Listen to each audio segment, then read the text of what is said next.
Hey guys, welcome back to my channel. This last race weekend, I've had a lot of problems with the car. 2 race weekends ago, I dynoed it. It was down on power, 35, 40 horsepower. This last race weekend, it seemed like it was even worse. I've had the cam sensor issue code. I've had a knock sensor code pop up, so the car's really low on power, struggle to drive. Really frustrating out there when you know you can drive faster, but the car just can't do it. So I'm gonna go ahead, I'm gonna tear into this car. I ordered cams, I ordered timing chain, I ordered a bunch of stuff for the car so that I can just get it done. Hopefully I can resolve every little issue that's going on with it. Knock sensor pigtail. I think I even got a PCV valve. Just a lot of little stuff to get taken care of on the car so that I know it's back into full form and I can get out there and push the car as hard as I want to, and it'll go as fast as it should. So hopefully I'll finally have an ST4 car pushing the power that it should, that I should have done a long time ago and I didn't. So here we go, wish me luck, and I'll keep you informed. All right guys, so it's only been 1 hour. I've already got the front bumper off, I've got the front support off, I've drained the power steering fluid and the coolant. I've got the strut tower brace off, the air intake off. So I'm pretty far. I've got the splitter off as well. I've got something I've got to run and do, but I'm only an hour into this and this is where I'm at. So another hour and I'll have this entire radiator support off. I'll be able to get the entire top section of this motor off, you know, the air intake stuff, and pretty much get to the point where I should be able to start getting to the front cover. Okay guys, digging into this motor a little bit more. I've made it quite a ways. I'm only about 2 hours of work into it so far. I took off the upper intake plenum. I just removed the fuel rail with the fuel rail wiring harness and things like that. So I'm just gonna slowly take some more things apart. I'm gonna get this lower intake plenum off, and then I'm gonna go ahead and remove some of these accessories for the pulleys and things. And just slowly work my way into getting this front cover off and the valve covers off.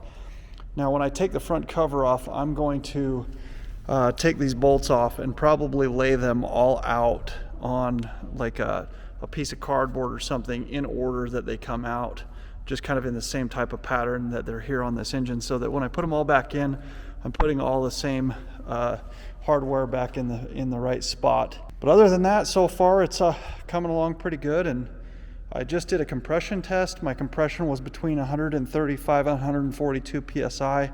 Now some gauges read different than others, but as long as you're within 10% on each piston, it seems as though your compression's probably good. So being they're all within 10% of each other, they're either all crap or they're all good. But this car does not burn any oil or anything like that, so I believe that they are all good. We're going to go ahead and move forward with trying to add cam. All right friends, so I have officially removed everything to be able to get to where I can remove this front cover. The oil pan, the lower oil pan comes off, and there's 2 bolts just right here that connect up into the front cover here that make it so they have to come out to get the front cover off. You've got like 24 bolts all the way around. There's a couple 12s and the rest are all 10s. So now I can just go ahead and pry off that front cover. I'm gonna have to still get off the valve covers. Once I get the valve covers off, there's a couple things up on top there that I need to remove to be able to pull out the cams. But I'm excited to get this valve cover off, check out the timing. I believe that's where my cam sensor issue has been coming from. I think the timing's off. I also think that the knock sensor is bad. So it pulled so much timing on me at the last race. The car was like 2.5 seconds slower than it should have been. So not only am I excited to resolve my cam issue, but I'm also excited to add more power with the cams. So wish me luck. We'll continue to go. I'm probably 4 total hours into this job to this point, so it's moving right along. All right guys, I got the timing cover off, so I'm just kind of checking out the timing. I've got something in here to be able to kind of figure out where top dead center is. Right there's top dead center.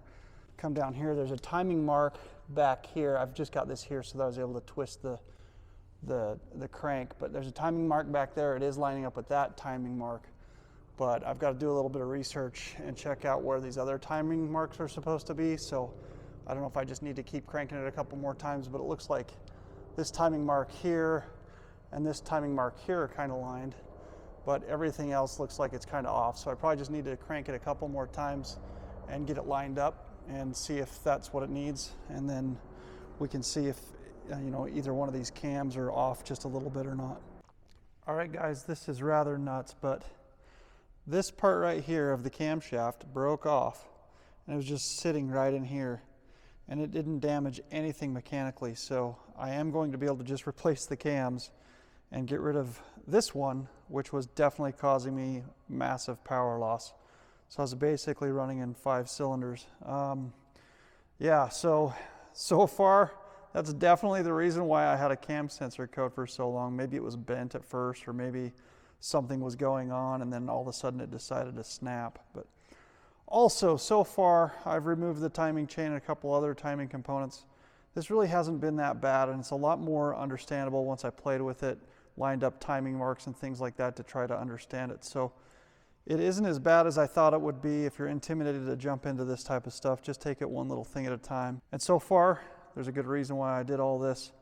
I'm gonna get a lot more power back and then some, adding some better cams. The Tomei cams showed up this morning. I ordered them like 2 days ago and they're here already, so I'm pretty stoked about that. I've got the car over here, so I'm gonna be working on trying to get these cams installed today. I've got more parts arriving, but they're probably not gonna be here till tomorrow, so I'll probably have to finish up installing the cam gears and all that stuff on Monday. But I might just use the original stuff. It all came off, it all looked brand new. So if I just kind of clean it all up and reuse it, I might be able to save that $500–600 on the new timing chain and all that stuff, because literally everything that came out of the car looked new, or came out of the engine, and all the things that came out of the engine are original. And this engine only had like, I don't know, 65,000 miles on it when I put it in the car. So either way, I've got a lot of work to do. I'm pretty excited to be able to start working on the cams today and get the timing gear sets done if I can. Fun project moving forward, and I'm really excited to be able to get these cams in. I can't wait to get the car running and hear it and get it tuned and actually have a car that's gonna lay some proper power down so that I can really be competitive on a national level, not just a local level. But first of all, got to finish with the local level stuff, got to make sure that the car's running as good as I want it to, and then at least I know what my pace will be if any of the other national guys come here. I know that I'll have the pace to hand it to them. So this is the camshaft that I had to replace, but I, of course, am replacing all of them because these are completely different camshafts. So the driver's side actually has longer cams than the passenger side. So I was concerned about, oh man, how am I going to know which side's which? Well, that's how. And then you can also tell that the exhaust side has the dowel and the intake side does not. And then also on the back side of the intake side, that there's these little marks that let you kind of know where it goes. But yeah, I'm just going to install these in the exact same orientation that they came out in, and we should be good to go. So I've got the new cams installed in the car. We've got intake exhaust on this side, intake exhaust on this side. Orientation matters on how you put them in based on when I put the engine into timing before I pulled everything apart. So now everything's back into the proper sequence, and then as we put the cam gears and things like that back on, everything just has to be timed properly. So I've got everything kind of put together. I do have to torque things, but I want to get my my main caps ready to go first, and then I can go through and start torquing things down and start putting everything back together. So far it looks pretty good. All right guys, I've got it all put back together. I've got the cams in. So we've got the cams on both sides. Got the timing chain back on. You can see there's markings on the chain. With the marking, there's a little divot right here. The 2 ovals right here lining up to the timing marks. Same with this side. And down here you've also got this other timing mark where the chain needs to meet up with the crank. So far everything looks good. I was able to get this all put back together, and now I've just got to get the cover put back on. All right guys, so this has been a lot of work. It's definitely been a project. Way simpler to just drop a motor and swap it, but not simpler than dropping a motor and trying to do cams with the motor out of the car, because then you'd have to separate the transmission and all that stuff, you know, hoist up the engine and put it on an engine stand and all those kinds of things. So it's actually easier to do the cams in the car, I think, but it's a lot of work and it's a lot of learning the first time around. So I would say I've probably put a total of, I don't know, 12 to 13 hours into the project, and I'm already starting to go back together. I just got the front cover back on. I've still got to do the valve covers and you know, bolt on all the accessories and stuff, and then starting putting the car back together. But if I had to do it again, I definitely could like fly through this project. Pulling it apart is quick and easy. Cleaning everything up and cleaning up where the gasket needs to go and all that stuff, that takes some time. But honestly, in general, just setting everything up, the timing was a lot easier than I thought it would be. It makes a lot more sense now. Like, it's almost impossible to put it out of time as long as you kept it at top dead center. When you took the cams out, they do want to kind of move a little bit because top dead center on the passenger side is pushing one of the valves down. So you have to be a little bit careful about that. But for the cam gears to go back on, that cam has to be lined up properly anyway. So it's a little bit different to try to understand, but it was a lot simpler than I thought it was going to be. And now I'm going back together with it. I did crank it a couple times by hand to make sure everything was rotating properly, make sure that I didn't have any like valves clashing into the pistons or anything, which I shouldn't have unless if I was completely out of time. But so yeah, a lot simpler than I thought it would be, but a lot more effort than I thought it would be.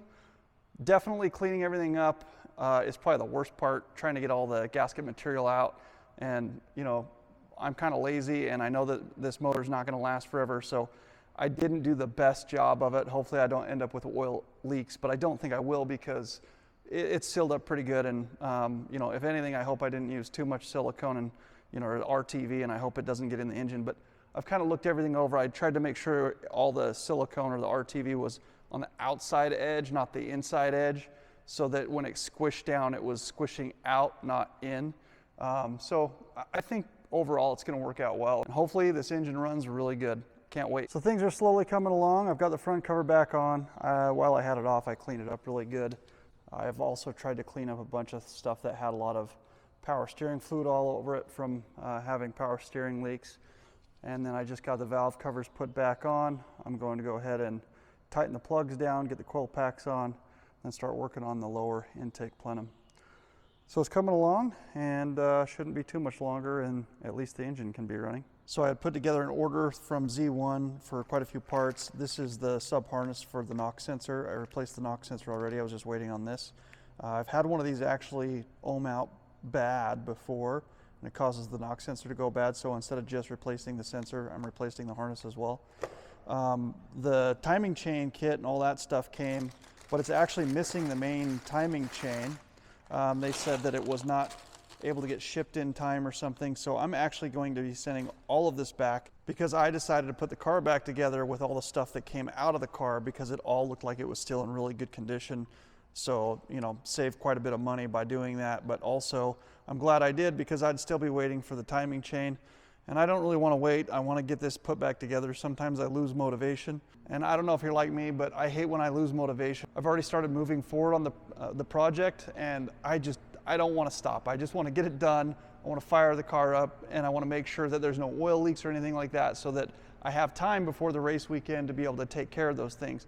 If I would have been waiting, I'd still be waiting for the chain and all that stuff. I've got other things happening in my personal life that's going to take me away from the project, so I've just got to try to get this thing started as soon as possible, let it run, make sure there's no oil leaks so that I might have time to be able to fix any of that stuff that comes along. But so far, everything seems like it should be working pretty good. I'm pretty confident in my job of sealing everything up, but you just never know. So there I'm at. Z1 Motorsports has been very helpful, but it is kind of bummer that this time when I really needed everything, it didn't show up. It was supposed to show up last week. It didn't show up, so I was like, you know what, I'm just going to put the car back together. Hopefully that wasn't a bad decision. I don't think it was, but there we go. Save a little bit of money, and hopefully the car will be running soon. So I've gotten it to where the engine will crank. I can verify that, you know, the oil's not leaking anywhere. I've added oil to it. I've cranked the engine. Everything seems to be good. I don't hear any weird noises or anything like that. So at this point forward now, I just need to put everything back together. It's definitely been a project. It's been about 2 weeks of time. I would say I've probably put 25 hours into the project, but there were certain little things that just took extra time, cleaning stuff up and making sure I'm putting everything back together the way I want it. Also, I even had something like this little bolt right here. When I was trying to take it out, it snapped, so I had to drill it out, re-tap it and all that stuff. So, you know, there's just been a lot of little things here and there that I've had to take my time on and make sure it goes back together properly so I don't have leaks and issues that way. So hopefully taking my time and doing it right, it's going to really pay off and I won't have to do this again. All right guys, here is our moment of truth to see if the car will start. I've got the coolant in, power steering fluid, everything's bolted back up. Let's cross our fingers, hope she starts.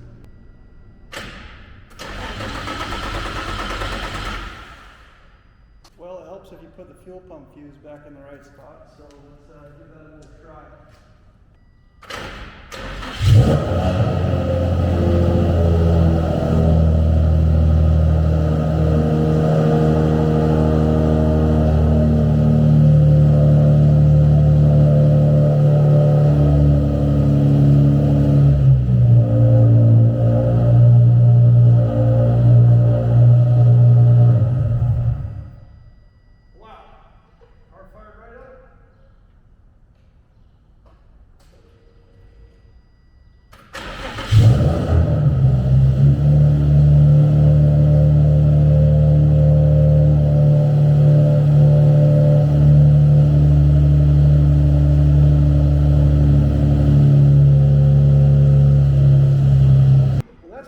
Guys, the car fires right up. The car fires right up. It has not started that quick in forever, so that's really nice. Looks like we got something frying up a little bit right here. It's probably just brake clean and power steering fluid burning off. But yeah, guys, car runs great. I'm gonna let it warm up and give it some revs and see what she does. So guys, she actually kind of sounds like she's camped now.